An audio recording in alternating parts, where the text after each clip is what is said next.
Have you ever judged a book by its cover? What if that book held a story far richer than you could ever imagine? Get ready to have your perceptions challenged, your heart touched, and your definition of elegance completely redefined. The Gilded Spoon restaurant, a beacon of culinary artistry in the bustling metropolis of New York City, was more than just a place to dine. It was an experience. Nestled on Fifth Avenue, its floor-to-ceiling windows framed the vibrant cityscape, a symphony of yellow cabs and soaring skyscrapers. Inside, meticulously crafted decor whispered of old-world charm and contemporary sophistication. The soft murmur of conversations mingled with the strains of a live jazz quartet, creating an atmosphere where power brokers and socialites felt equally at home. Leading the charge within this luxurious space was Veronica, a seasoned waitress whose immaculate appearance and sharp wit were as much a part of the Gilded Spoon's ambiance as the crystal chandeliers. For Veronica, waitressing wasn't merely a job. It was a performance, a carefully choreographed dance of efficiency and charm. She possessed an almost uncanny ability to size up patrons at a glance, categorizing them based on their attire, demeanor, and perceived wealth. In her mind, the Gilded Spoon wasn't for everyone. It was a sanctuary for the elite, and she, Veronica, was its gatekeeper. One crisp autumn evening, as the city lights began to twinkle, a figure entered the Gilded Spoon who didn't quite fit the mold. Mr. Lee, a man of unassuming stature, wore a simple, slightly rumpled suit, the kind one might find at a comfortable yet unostentatious tailor. His shoes, though well-maintained, lacked the glossy sheen of Italian leather. He moved with a quiet confidence, a stark contrast to the ostentatious displays of wealth that were commonplace within the restaurant. His presence was subtle, almost blending into the background. Unbeknownst to anyone, Mr. Lee was a world-renowned philanthropist and technology innovator, celebrated for his groundbreaking contributions to renewable energy and his dedication to improving global access to education. He often preferred to keep a low profile, finding solace in simple pleasures and genuine human connection. He was a man who valued substance over style, a concept often lost in the glittering world of the Gilded Spoon. Veronica, engrossed in a heated discussion about a high-profile reservation with the maitre d', paused abruptly as she noticed Mr. Lee. Her gaze sharpened, her brow furrowed slightly. He simply didn't look the part. He lacked the swagger, the brand-name clothing, the air of self-importance that she associated with the Gilded Spoon's clientele. Without masking her disdain, she tilted her head, subjecting him to a slow, assessing glance. "Good evening," she said, her tone laced with a practiced politeness that felt brittle and insincere. "Do you have a reservation?" "I do not," Mr. Lee replied, his voice calm and gentle. Veronica raised an eyebrow as if this admission confirmed her suspicions. "Are you sure you're in the right place? This is a rather exclusive establishment." Mr. Lee remained unfazed. "Yes, this is exactly where I wish to be." Veronica let out a short, incredulous laugh, shaking her head slightly. "All right, just a moment. Let me see what I can do." She turned sharply, heading towards the reservation desk, her movements conveying a clear message of annoyance. She tapped Mr. Lee's name into the system with exaggerated flair. When no matching reservation appeared, she rolled her eyes and returned, her demeanor radiating displeasure. "Well, as I suspected, you don't have a reservation," she announced, her voice dripping with sarcasm. "We do have a few tables available, but I must warn you, this isn't exactly a casual dining spot." Mr. Lee remained unperturbed, his calm demeanor seemingly fueling her irritation. "I would still like to dine here," he reiterated, his tone unchanged. Veronica sighed dramatically, grabbing a menu with an abrupt gesture. "Fine, but I'll have to seat you in a suitable area. Follow me." She proceeded to lead him through the dining room, not even bothering to glance back to ensure he was following. She bypassed the plush booths bathed in the warm glow of the chandeliers, the tables with prime views of the city lights. Instead, she led him to the farthest, least desirable corner of the restaurant, near the restrooms and adjacent to a storage room. With an audible thud, she dropped the menu on the table. "Here you go," she said, her tone falsely sweet. "This table is perfect for you. If you need anything, just let me know. But only if it's absolutely necessary, okay?" Mr. Lee, maintaining his slight smile, simply replied, "Thank you. I'm sure this will be an interesting experience." As she walked away, Veronica muttered under her breath, loud enough for a nearby couple to hear, "He won't last 5 minutes. He'll be asking for the check as soon as he opens the menu." Across the dining room, Mr. Lee calmly opened the menu, his eyes scanning the options with deliberate leisure. The jazz music continued to fill the air, but something about his unwavering serenity was intriguing. It was as if nothing could disrupt his inner peace. From her vantage point, Veronica watched with a smug smile, confident that he would soon realize his supposed mistake and disappear. But little did she know, the events that were about to unfold would leave her and everyone else in the Gilded Spoon utterly stunned, forever changing their perception of true elegance. Now, what do you think happens next? Does Mr. Lee stand up for himself? Or does he let Veronica's snide remarks get to him? As Veronica returned to take Mr. Lee's order, her behavior bordered on blatant cruelty. With an exaggerated flourish, she pulled out her notepad, casting a cold glance at him. "Have you decided what you'd like?" she inquired, not even attempting to conceal the boredom in her voice. "Or would you like a recommendation? Perhaps something a little more budget-friendly?" Mr. Lee calmly perused the menu, his finger finally landing on one of the most expensive entrees, the pan-seared Chilean sea bass with saffron risotto. "I'd like to try this one," he announced, his voice devoid of any hesitation. Veronica stifled a laugh, covering her mouth with one hand as if trying to suppress a snide remark. "Oh, of course, the sea bass, a classic choice. Just to confirm, sir, you are aware that this dish costs $450, correct?" Mr. Lee simply nodded, his calm demeanor unwavering. "Yes, it sounds delightful." Veronica tilted her head, a malicious smile playing on her lips.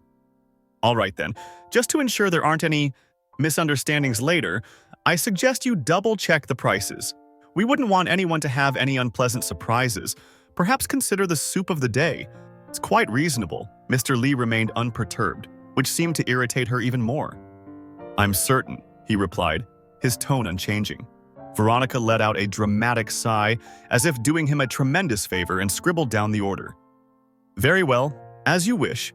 But I will warn you, our chef prefers dishes like this to be enjoyed by those who truly appreciate fine dining. I hope it meets your expectations." She spun on her heels, but before leaving she stopped and turned back. "Oh, and one more thing. The minimum expected tip here is 25%. Keep that in mind while you enjoy your meal." As Mr. Lee waited for his order, he appeared entirely unaffected by the discomfort Veronica attempted to create. He casually glanced around the dining room, admiring the artwork on the walls and nodding his head to the rhythm of the jazz music. There was an almost palpable aura of serenity surrounding him, a quiet confidence that transcended the superficial judgments of the Gilded Spoon. When the appetizer, a delicate oysters Rockefeller, finally arrived, Veronica set the plate down forcefully, causing it to slide slightly across the table. "Here's your appetizer," she announced with a mocking smile. "I hope you enjoy it, or at least know what you're eating." Mr. Lee thanked her politely. "Thank you." Veronica leaned in slightly as if trying to provoke a reaction. "You know, a lot of customers who order this dish end up not liking it. It's not exactly accessible, but I'm sure you'll do just fine. Good luck." Mr. Lee looked at her with the same calm expression as always. "It looks excellent. Thank you for your concern." Frustrated that she couldn't elicit any negative response, Veronica stormed off towards the kitchen, muttering something to a passing busboy. "That guy won't even make it to the main course. He'll be begging for the check before he finishes the oysters." Meanwhile, Mr. Lee continued to savor his appetizer, his movements deliberate and refined. A discerning diner at a nearby table, a distinguished gentleman with neatly combed silver hair, observed the scene with growing disapproval. He raised his glass of red wine and silently toasted in Mr. Lee's direction, a gesture of solidarity. Mr. Lee responded with a slight nod and a warm smile. The evening was far from over, and Veronica's growing disdain would not go unnoticed for much longer. What would you do if you were Mr. Lee in this situation? Would you demand to speak to the manager? Or would you take the higher road, as Mr. Lee seems to be doing? Instead of promptly delivering Mr. Lee's order to the kitchen, Veronica decided to use the opportunity to subtly humiliate him further. She made a point of prioritizing the patrons she deemed more important, The impeccably dressed couples, the boisterous businessmen, the social media influencers who documented every bite of their meals. She stopped to chat with an elegant woman in a designer dress, complimenting her on her jewelry. She laughed exaggeratedly at a joke told by a table of executives, her voice carrying just far enough to reach Mr. Lee's corner. She even delivered a complimentary bottle of champagne to a table celebrating a special occasion, completely ignoring Mr. Lee's existence. Time ticked by, and Mr. Lee continued to wait patiently. In her attempt to provoke him further, Veronica repeatedly walked past his table, pretending to be busy. Every time he glanced in her direction, she averted her eyes and quickened her pace, as if she were far too occupied to attend to him. After an unacceptably long wait, Mr. Lee was approached by the discerning diner who had been silently observing Veronica's behavior. The elderly gentleman, impeccably dressed in a tailored suit, approached with a kind smile. "Good evening, young man," he said, his tone polite yet firm. "I hope you don't mind me intruding, but I've noticed that you've been rather overlooked." Mr. Lee smiled back calmly. "Good evening. Don't worry, it's quite all right." The elderly gentleman chuckled softly and leaned in to speak more quietly. "You know, sometimes being treated like this is a test of our character. But I can say with certainty that maintaining your composure is a great sign of strength. It reveals who we truly are." Before Mr. Lee could reply, Veronica suddenly appeared, interrupting the conversation. "Sir, is there something I can help you with?" she asked the elderly gentleman, her voice more polished than usual, but with a subtly authoritative tone. "I wouldn't want you to disturb our customer." The elderly gentleman narrowed his eyes at her but maintained his composure. "Don't worry, miss. I was just offering a friendly greeting to this gentleman. It's rare to find someone so serene in this environment." Veronica let out an exaggerated sigh and gestured toward the man's table. "Well, perhaps you should return to your table and enjoy your own dinner," she said, her impatience barely concealed. Mr. Lee simply observed the interaction, his expression calm yet analytical. "Thank you for coming over," he said to the elderly gentleman with a slight nod. "It was a pleasure speaking with you." The gentleman nodded and returned to his table, but not before casting one last look of disapproval at Veronica, who appeared entirely indifferent. When Veronica finally decided to bring Mr. Lee his main course, she made sure to drag the process out even longer. First, she stopped in the kitchen to chat with the chefs, leaving the prepared dish sitting under the warming lamp, slowly drying out. Then she returned to the dining room to attend to another table, completely ignoring the waiting plate. When she finally carried the dish out to Mr. Lee, she placed it on the table with a brusque gesture. "Here's your order," she said, her tone dripping with irony. "I hope you enjoy it. Oh, and if you don't, please let us know. We can always adjust it to something more affordable." Mr. Lee thanked her with the same unwavering calm as before. "It looks excellent, thank you." Veronica gave him a cynical smile and leaned in slightly, lowering her voice just enough for him to hear clearly. "Are you sure? It's a very sophisticated dish. It might be difficult for someone who's not used to it. The spices are quite complex and the presentation, well, it demands a certain appreciation." "I'm sure," Mr. Lee replied serenely. "Thank you for your concern." Again frustrated that she couldn't elicit any negative reaction from him, Veronica stormed away. Back at the service station, she commented to a coworker who was unsuccessfully trying to avoid her remarks. "He's pretending to be polite, but it's obvious he's completely uncomfortable. He probably doesn't even know what half of those ingredients are. What do you think? Is it acceptable to judge someone based on their taste in food or their appearance?" Veronica's coworker forces a smile, visibly uncomfortable. "Maybe he just wanted to try something new, Veronica. Maybe we should just treat him like any other customer." Veronica stared at him incredulously. "Like any other customer? Did you see the shoes he's wearing? He doesn't belong here. And frankly, if he can't handle it, he shouldn't have even walked through the door." Meanwhile, the couple who had been observing the scene earlier whispered to each other. "She's awful," the woman said, shaking her head. "He's being so polite, but she keeps trying to humiliate him. It's cruel." "I agree," the man frowned. "It's disgraceful. I think we should say something to the manager." Back at his table, Mr. Lee calmly finished his main course, savoring each bite with evident pleasure. He glanced around the room, noticing the sympathetic looks from some of the other patrons, but he didn't appear the least bit bothered. When Veronica returned to clear his plate, her expression was still filled with disdain. "So how was the dish? Did it meet your expectations?" she asked with a fake smile, emphasizing the last word.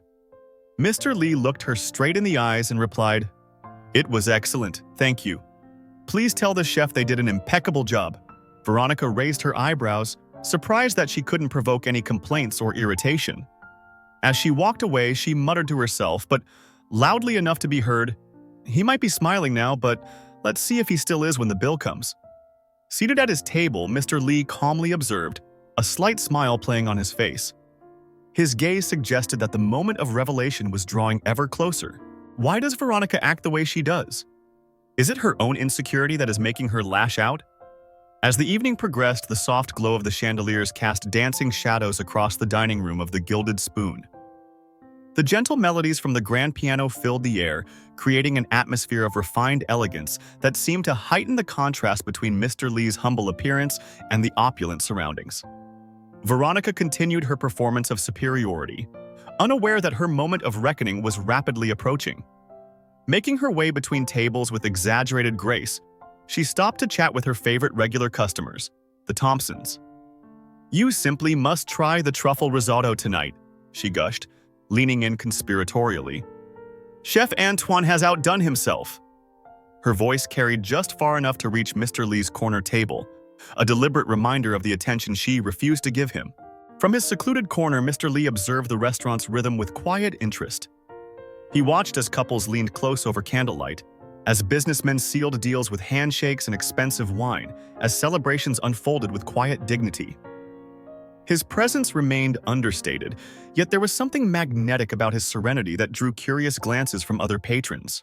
The elderly gentleman who had spoken with him earlier caught his eye and raised his glass in another silent toast. His wife leaned over and whispered, "George, I can't believe how that waitress is behaving. In all our years coming here." George patted his wife's hand gently. "Patience, Martha. I have a feeling this evening will end quite differently than our dear Veronica expects."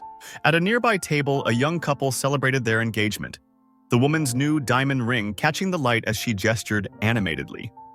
The man, however, kept glancing toward Mr. Lee's table, his brow furrowed in concentration, as if trying to place a familiar face. Veronica noticed his distraction and seized another opportunity to assert her authority. She glided over to their table, effectively blocking their view of Mr. Lee. "Is everything perfect for your special evening?" she asked, her voice honeyed and insincere. "We want nothing but the best for our proper guests." The subtle emphasis on proper did not go unnoticed by nearby diners, who exchanged uncomfortable glances. Marcus, the restaurant sommelier, a distinguished man who had served wine to celebrities and royalty alike, shook his head slightly as he decanted a bottle of vintage Bordeaux. As Mr. Lee finished the last bite of his perfectly prepared sea bass, Veronica began her calculated approach with the bill. She took her time, stopping at 3 different tables along the way, each pause deliberate and theatrical. When she finally reached his corner, her smile was razor-sharp. "I trust everything was satisfactory?" she asked, the question dripping with condescension. "I've prepared your bill, and as I mentioned earlier, we do have certain expectations regarding gratuity." She placed the leather folder on the table with an exaggerated flourish, making sure nearby diners could witness her performance. Mr. Lee met her gaze with the same unwavering calm he'd maintained all evening. "Everything was excellent," he replied simply, his voice carrying a hint of warmth that seemed to momentarily unsettle her practiced disdain. "What do you think? Is it sometimes better to say less and not to escalate the situation?" Veronica's smile tightened almost imperceptibly. "Well, I've included a calculator just in case you need help with the figures. We wouldn't want any confusion." She emphasized the word confusion while glancing pointedly at his simple suit. The young man from the engagement table suddenly sat up straighter, his eyes widening with recognition. He whispered something to his fiancée, who turned to look at Mr. Lee with growing excitement. Mr. Lee opened the bill folder with deliberate grace, reviewing the total with the same peaceful expression he'd worn all evening. The amount was substantial. Veronica had made sure to include every possible extra charge she could justify, from the bottled water he hadn't asked for to an exorbitant service fee. She hovered nearby, barely containing her anticipation of his reaction. Instead of the fluster or embarrassment she expected, Mr. Lee reached into his jacket pocket and withdrew a sleek black credit card that made Veronica's eyes widen slightly. It wasn't just any premium card.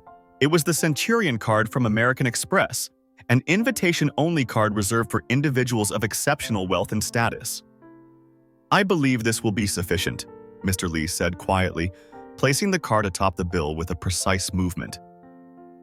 Veronica's fingers trembled slightly as she picked up the folder, her confident facade cracking for the first time all evening. She turned quickly, almost bumping into Marcus, the sommelier, who had been watching the scene unfold with knowing amusement. As she hurried toward the payment terminal, a commotion near the entrance drew everyone's attention. The restaurant's heavy glass doors swung open, admitting a group of excited children accompanied by their parents. They had just left a coding competition at the nearby tech center, still buzzing with energy from the day's events. "Wow, look at all the fancy lights!" one little girl exclaimed, her eyes wide as she took in the crystal chandeliers inside. "Indoor voices, sweetie," her mother reminded her gently, but the girl's enthusiasm was infectious. Her brother, a boy of about 10, wearing a t-shirt with a coding logo under his jacket, scanned the restaurant with the serious expression of someone beyond his years.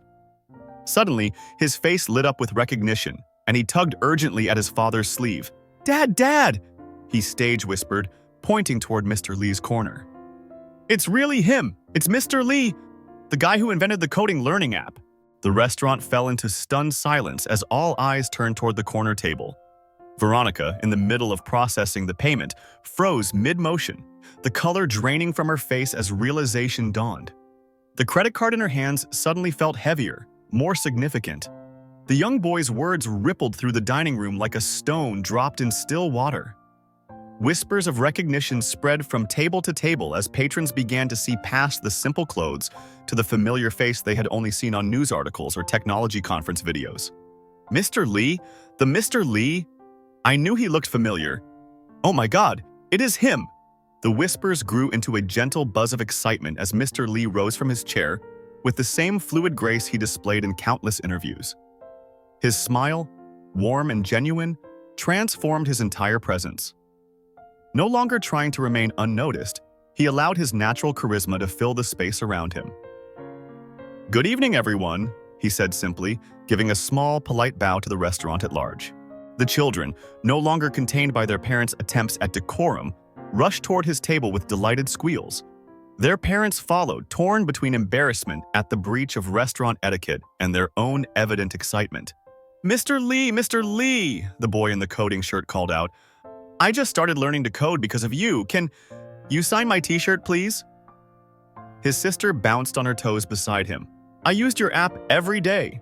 Do you really know how to invent things in real life?" Mr. Lee greeted them with the warmth of a favorite uncle, kneeling down to their level despite his expensive suit. "Of course I know how to invent things," he told them with a conspiratorial wink. "But do you know what's more important than coding?" The children leaned in eagerly, and even nearby adults found themselves drawing closer to hear his words. "Learning," Mr. Lee said clearly, his voice carrying in the hushed restaurant. "Respect for others, respect for yourself, and respect for everyone you meet, no matter what they're wearing or where they're sitting.